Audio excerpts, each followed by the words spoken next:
Hey guys, Radical Reggie back at you with another video, and I have my cool friend on here, Nick from the NSquared Podcast. Welcome to the show. We are here to talk about Gamestop Retro, and a lot of conversations going on about this right now, whether it's a good idea or not. You know, GameStop has tried this before, and I believe it was in the maybe early or mid 2010s. I remember they kind of tried this, and it kind of didn't work. But I did want to ask you, Nick, like, how do you think coming out with this now, you know, with what the information they gathered with the retro community, do you think this could possibly work for them? I do, and I'm hopeful it does. Right. For a few reasons. One of them being that it's a topic that we've covered heavily. Actually, you and I have discussed this on a panel at Game On Expo, but also just in general, like on the podcast. Physical media is dying out in major retailers. They're phasing it all out. Best Buy, you've seen it. I'd say more dominantly there, but Walmart is starting to clearance out a ton of games. And Target, at least in my local Target, it looks like they're not even refilling the game slots anymore. So GameStop eventually will be, if they survive, the last pillar for physical gaming in the collector space and in the market. And I'm saying that as a national chain, right? Every town usually has their own mom and pops here or there, maybe a half price books or a Bookman's or, like back in the day, it was Hastings, companies like that. But, times are different now. And like for me, where I live, I have like one retro store, and it's like 45 minutes across town. I don't even think they have air conditioning there. So there's like, it's just so small, you know what I mean? Yeah. It's really slim pickings. But yeah, I think that they can definitely make this work as long as they're putting their best foot forward throughout the entire process. I think that a lot of people need to sit down, take a seat, sit back, and wait. I think we need to see it play out. I think so many people are just, up in arms, and it's almost like seeing just people have something to be angry about almost. You know what I mean? Yeah, of course, with GameStop and certain practices, everybody could be angry at all times with them. But even with that, I personally would like to see GameStop do well, if they're fair or whatever like that. The thing with the retro and bringing back retro is that I feel like, do they really deserve to bring it back? Because they cut it out, and they cut it out hardcore. A lot of cases and were thrown out for games, complete games. I mean, I remember GameStop dumpster diving was like very very lucrative back in the day. And it kind of shows you what they thought about that stuff. But now, that their business, is, I don't know where it's going. They have to make some changes, but they're kind of like leaning back on retro, and I feel like it's kind of too late because a lot of smaller stores have kind of come up on that stuff. They've taken all that stuff in, all that inventory in, and they appreciated all that stuff. They appreciate having complete games, not just disc only games that sometimes GameStop will take in. GameStop has been known to take in repro games, as we know. I actually talked about that recently. But here's another thing too I want to bring up is that if GameStop does do the retro thing, like, I feel like there's not that much retro out there that people will be collecting. Like a lot of times people will I'll say there's just not that much inventory for it. I'll say, because they'll have that one guy that want to wake up early in the morning, look at all the GameStop and go and collect all the stuff and then resell it. And then a lot of the casual people won't even get a chance to see that stuff or whatever like that. So I think it's not going to be good for certain people that are trying to casually collect games. There's a lot of hardcore hunters out there, man, or resellers, whatever you want to say. And they're going to buy up all that stuff, even though they don't know anything about it. Oh, it's a game. Is it rare? Let me buy it up and I'll resell it. And I think that's what they're going to have, the problem they're going to be dealing with. But I also I think for every argument that is made against this GameStop Retro is an argument that is, I would say, hobby wide, right? Yeah. I've gone to mom and pop shops. I've gone to, my like half price books or Bookman's, and I've seen repros on the shelf listed at full price. And I'm like, hey, this game's it's fake. It's not authentic. I don't know if what you want to do with it. I'm not trying to tell you how to run your business, but this is fake. And And then now they just change the label and say repro, and they, Mm. I think, mark it down just a little bit, but you And know, they'll still sell it. Okay. and they'll still sell it, right? As long as it's marked repro.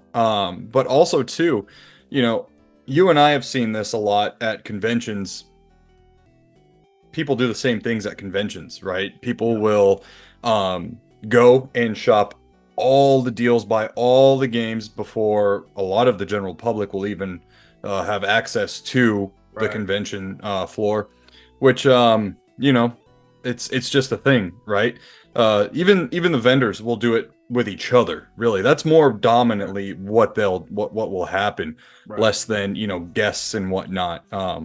But a lot of the vendors will do that. So you know, are you going to have those the game sharks, as you will, running around different GameStops and whatnot, trying to grab them all up? I would say yeah, but they're probably already doing that with Goodwills and Salvation Armies and Yeah. probably GameStops already, just with I mean, for instance, for 40 sale, and I got four games. I got Animusha, Crash Nitro Team Racing, Callisto Protocol, and Resident Evil 5 for $40. I could have easily just taken advantage of that sale over and over again, and resell these games for a better asking price. Right. Yeah, so I don't think that these things are. I feel like they're highlighted on GameStop, but Mhm. really these are issues that are already in the space and have been an issue for a long time. You see a lot of people upset with a lot of resellers in the hobby as well. It's been going on for a long time, so Right. it's not like it's anything new. It's just because it has GameStop attached to it, people are going to give you every single reason why it's going to fail and not why it could work, why it should work. Right. So I feel like for the casual gamer, going to GameStop and buying stuff for retro is not going to be really good for them because, like I said, I feel like a lot of stuff is going to be picked out. They're not going to have a lot of that stuff there for them because of the hardcore gamer out there. Now, when it comes to repro games, that's actually smart that they're actually like finding a way to sell the repro games. They'll just put repro on it and mark it down. But at the same time, that people who buy these games, the casuals probably don't care or whatever like that, but at the same time they might care because if they decide they're tired of the game and they want to resell it, who's going to buy it? You know what I mean?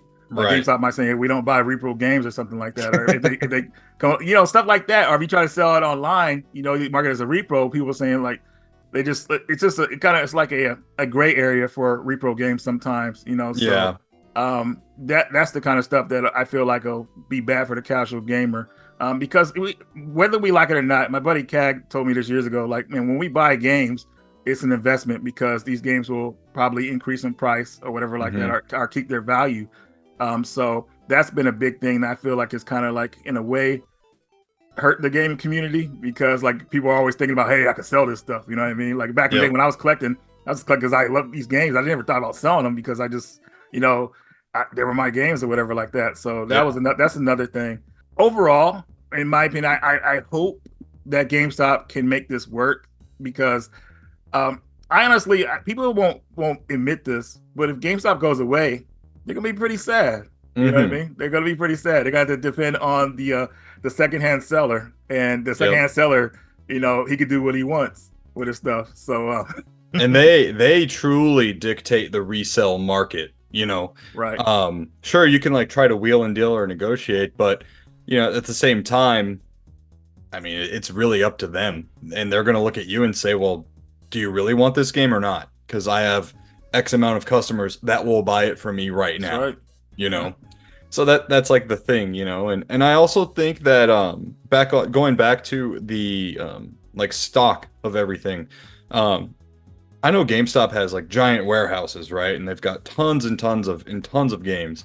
The option to buy retro was on their website for I don't know how long. It's been there as long as I've been looking on the website. So they've had the inventory for a long time, and I'm sure they didn't totally like destroy every single PS1 game because it wasn't selling. Right. The warehouses and whatnot, or the distributors and publishers, they will buy the games back if they don't sell. So Right. I think those stories of GameStop's destroying all these games because they didn't sell. I think that's kind of fictitious because it is in place where they have policies where there is a buyback program where the companies will buy the excess stock back. So Right. Yeah, and going with what you're saying with that, but me personally, I've seen some. I talked to some GameStop managers, and they told me about how they've been told by corporate to destroy certain stuff, like we'll go with marquees and things like that or whatever, mhm, throw those out. They want them to cut that up because they don't want anybody to resell that. I understand that in a way, but it's a waste. But when mhm. it comes to retail games, I mean, I that's a scary thought to think about them destroying these games. But I feel like they won't admit it, but I think they might have. I mean, they're okay with throwing out cases for them to save room, and Right. that hurts the value of these games. But at the same time, the casual gamer doesn't care about that; they just want to play. So I hope, I definitely hope that they will not. Well, they can't afford to do anything like this anymore. So that's done. Like they can't throw anything away. They got to keep things as complete as possible. But I will ask you this, man. With GameStop being around as long as it's been, what do you Mhm. think they could do to really stay in the game? Because I think they have to do more than just retro games to kind of like be stick around. Well, if the rumors are true that the next generation of consoles is going to be all digital, um, they've really got to, right, like do something to stand out, right? And I think that they had a really good idea a few years back of making GameStops not just a store, but a place to be at. You Right. know, put in a couch, put in some TVs, hold tournaments like they used to do back in the day. I mean, I used to go and do freaking Guitar Hero tournaments and some Tekken tournaments back in the day at GameStops, make it more of a community thing. And I understand you can't do that at every single location. Right. Lord knows they have a ton, even after closing a bunch, throughout the years. But I think they're trying to figure it out because there's a lot of unknown in the industry right now. I don't think they're completely naive to the plans of the future for gaming, but at the same time, I know a lot of these companies like Microsoft and Sony, they're trying to keep their plans sealed tight and leak proof, because everyone ends up leaking something or another. I'd say about like 98% of them are false. Hmm. But I think GameStop is kind of looking at the market right now and kind of, I wouldn't say freaking out by any means, but I would say that they're kind of watching the ship try to avoid the iceberg, Mm. you know. Um, Okay. I've seen my local GameStop, for example, the one I go to the most, they're a test location for trading cards. So they've expanded their trading card section in the store and eliminated a lot more of the collectibles kind of stuff, the Funko Pops and action figures and all that, to see how that's going to work out for them. I think getting it certified and host, you know, card tournaments for Pokemon or Magic or that new Disney one that's really popular. Okay. Um, I also know like GameStop did a exclusive Pikachu card giveaway. Was it maybe about a month ago? And that was kind of cool. I think doing Right. stuff like that, like giving away stuff, no purchase necessary while supplies last, is really cool. But I think that they've also just got to they've it's kind of complicated because they have to win back the trust of people like us, right? The collectors and whatnot. I'm a Right. little more lenient on things. I like to kind of like wait and see how things play out. And I appreciate things for like what they are, sometimes to my detriment. But um I think they need to win the popular vote back. I see a lot of people, drag them down all day, every day, and I'm like, you know what, guys? Like once they're gone, like you're gonna kind of wish you didn't, Yeah. drag them through the mud so much. Because I will say this too, um, larger channels like yours and like Smash JT and everyone else, um, people are going to listen to you guys. People are going to hear what you have to say, and a lot of times they're just going to think the way you think because that's what you say. They respect you and they listen to you and all that stuff. And not to say like we have to speak good of GameStop for the sake Right. of keeping it around, but The more and more us talking heads, spew Mhm. out all this stuff, the more and more chances are likely that the general population opinions of GameStop are going to go down the drain. Yeah, I've always tried to come with a common sense approach when it comes to GameStop or just anything I talk about in general. So that's why I'm always willing to give them a chance, you know. Yeah. But I do want to ask you this: do you think GameStop deserves the hate that they've gotten over the years? I mean, a lot of stuff when it comes to GameStop is always trending. There's something they did to piss somebody off, and there's a trend of everybody just getting mad at them. They hate GameStop, but yet they still go there and shop. Do you think they deserve the hate? I would say the hate that they get is similar to like a backhanded compliment, right? Mm-hmm. Because some of it is fair and some of it, some of it is fair. We'll say that. But at the end of the day, I don't think all of it is deserved. And at the end of the day, too, this was something I kind of want to touch on is it's about expectations. GameStop, at the end of the day, is a corporation. They are a money-driven machine. They're gonna do things to make them make money. Yeah, I don't know. Like the hate is there. Is all of it deserved?